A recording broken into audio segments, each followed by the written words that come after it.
Hello everyone, welcome back to my channel. আমি পাপিয়া, তোমরা দেখছো বঙ্কন্যা পাপিয়া ইউটিউব চ্যানেল।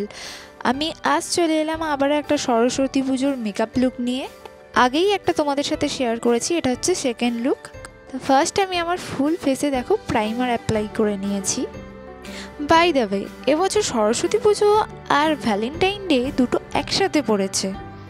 এমনিতেই বাঙালিদের কাছে সরস্বতী পুজোটাও কিন্তু একটা ভ্যালেন্টাইন ডে হিসেবেই পালন করা হয়। দুটো দিন একসাথে পড়ার কারণে অনেকেই হয়তো বলছো বেশ ভালো হয়েছে দুটো একসাথেই পড়েছে, বাট আমার মনে হয় ভ্যালেন্টাইন ডেটা ভ্যালেন্টাইনের মতো স্পেশাল আর সরস্বতী পুজোর দিনটা সরস্বতী পুজোর মতোই স্পেশাল।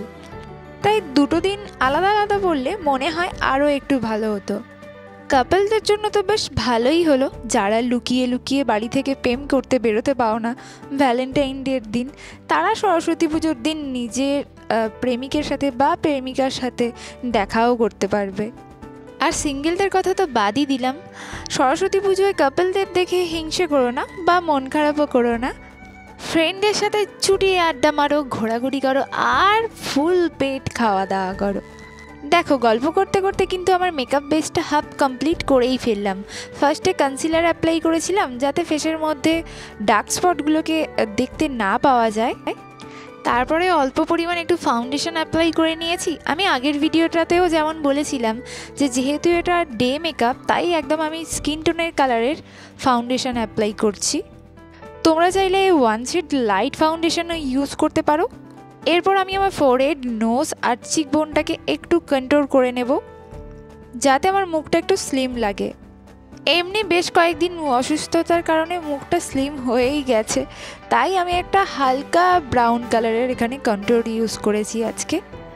তো চলো এবার কন্ট্রোলটাকে পারফেক্টভাবে ব্লেন্ড করে নেওয়ার পালা। সরস্বতী পুজোর দিন মর্নিংয়ের দিকটা একটু ঠান্ডা ঠান্ডা লাগলেও দুপুরের দিকটা কিন্তু বেশ গরম লাগে, তাই ফেসটা ঘেমে গিয়ে মেকআপটা যাতে কেকি না লাগে তাই জন্য মিনিমাল মেকআপ প্রোডাক্টই ইউজ করার চেষ্টা করবে। আজ আমি লুজ পাউডারটা একদম হালকা করে অ্যাপ্লাই করলাম যাতে মেকআপটা অনেক বেশি টাইম ধরে স্টে করে। এরপর আমার আই মেকআপটা করে নিচ্ছি, যেহেতু মর্নিংয়ের দিকে তাই হেভি কোনো আই মেকআপ করবো না, ফুল আইলিডে তোমরা দেখতেই পাচ্ছ একটা পিচ শেডের আই শ্যাডো অ্যাপ্লাই করে নিয়েছি। এবার ক্রিজ লাইন থেকে ওপরের দিকটায় একটা ইয়েলো কালার আই শ্যাডো নিয়ে ব্লেন্ড করে দিয়েছি যাতে একটা অমরে এফেক্ট আসে। তারপর লাইট পিচ কালার একটা শিমারি সেট নিয়ে আইলিডে হালকা করে অ্যাপ্লাই করে নিয়েছি। এবার আউটার কর্নারের দিকে একটা ডার্ক ব্রাউন শেড আমি অ্যাপ্লাই করে নিয়েছি। এরপর লোয়ার লাশ লাইনেও আমি পিচ কালারটাকে ব্লেন্ড করে নিয়েছি একটা ব্লেন্ডিং ব্রাশের সাহায্যে। তারপর আমি ওয়াটার লাইনে অ্যাপ্লাই করে নিয়েছি একটা হোয়াইট কাজল। তোমরা যারা হোয়াইট কাজলে কমফোর্টেবল না বা ফার্স্ট টাইম ইউজ করতে চলেছো, তোমাদেরকে বলে রাখি ফার্স্ট কোট অ্যাপ্লাই করার পরে হয়তো তোমাদের কিছুটা খারাপ লাগতে পারে, হয়তো ভালো লাগবে না, ভাববে হয়তো মুছে ফেলবো, সেটা না মুছে একটু রেখে দাও। আর ঠিক ওয়াটার লাইনের নিচটাতে একটু ডার্ক ব্রাউন শেডের আইশ্যাডো নিয়ে একটু ব্লেন্ড করে নাও। কিছুক্ষণ পরে দেখবে আইটা অনেকটা ন্যাচারাল লাগছে দেখতে। এরপর আবারও একটু পাউডার কন্ট্রোল নিয়ে নোজটা, ফোরহেডটা এবং চিনটা ভালো করে কন্ট্রোল করে নিলাম। এবার একটু ডার্ক মেরুন শেডের লিপস্টিক অ্যাপ্লাই করে নিলাম। এই কুর্তি পরে তো ঠাকুর দেখতে যাচ্ছি না, তো চলো ঝটপট করে ড্রেসটা চেঞ্জ করে নেওয়া যাক। তো আমি এখানে পরে নিয়েছি একটা খাদির শাড়ি, আর এখন খাদির শাড়ি বেশ চলছে, যে কোনো অনুষ্ঠানে কিন্তু খাদির শাড়ি খুব ভালোভাবে যায়। আর ওই যে বললাম সরস্বতী পুজোর দিন মর্নিংটা একটু ঠান্ডা ঠান্ডা লাগলেও ঘুরতে ঘুরতে দুপুরবেলা কিন্তু বেশ গরম লাগে, তাই তোমরা একটা খাদির শাড়ি ট্রাই করতে পারো। এটা অনেক হালকা হয় আর খুব কমফোর্টেবলও লাগে পরলে। তো চলো এবার আমি একটা সিম্পল হেয়ারস্টাইল করে নিচ্ছি।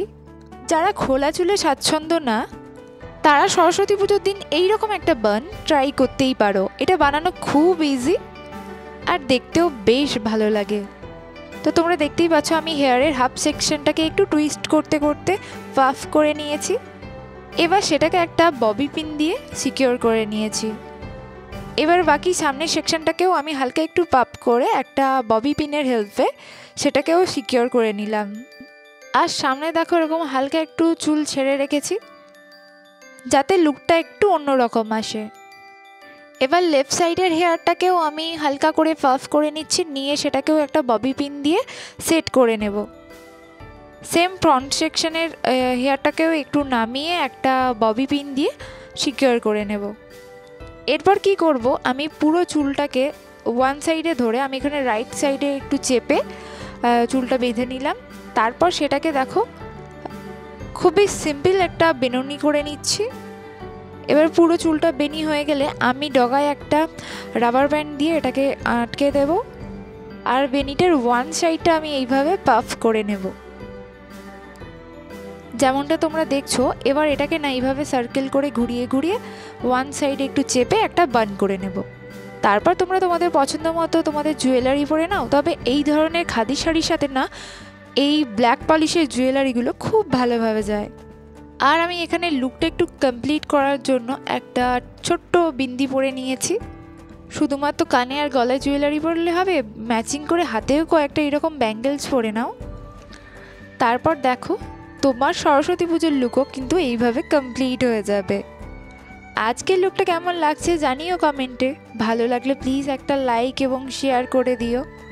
আর তোমরা এবছরের সরস্বতী পুজোটা কেমনভাবে কাটাচ্ছ, সিঙ্গেল হয়ে নাকি মিঙ্গেল হয়ে?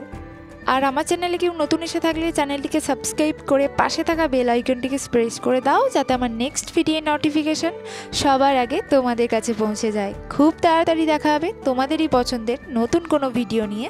ততক্ষণ দেখতে থাকো বং কন্যা পাপিয়া ইউটিউব চ্যানেল। টাটা।